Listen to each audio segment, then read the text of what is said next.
Je letní ráno, slunce, v trávě kapičky rosy a pak už jenom já.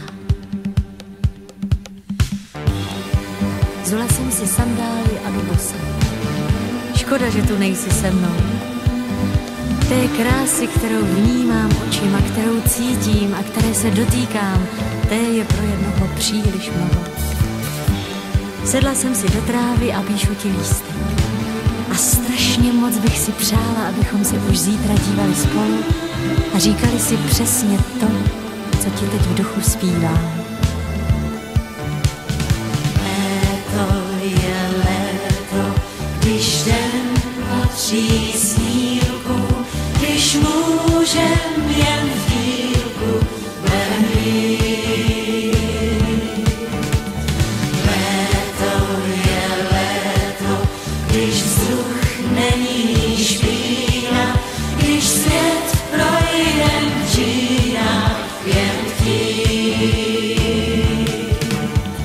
Léto se vlídá, když ztrácí svou tíž. Právě si snídáš a spíš. Léto všem plaví krása, dá den setkání, posílá sám rázem líbání.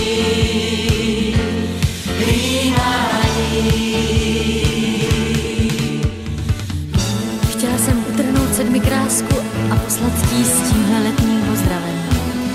Ale víš, bylo mi líto. Já vím, že za rok vyroste znovu.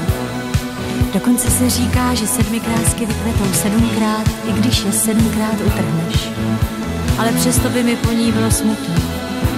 A taky mě napadlo, že má na téhle louce jinou sedmikrásku a že se mají možná stejně rádi jako my.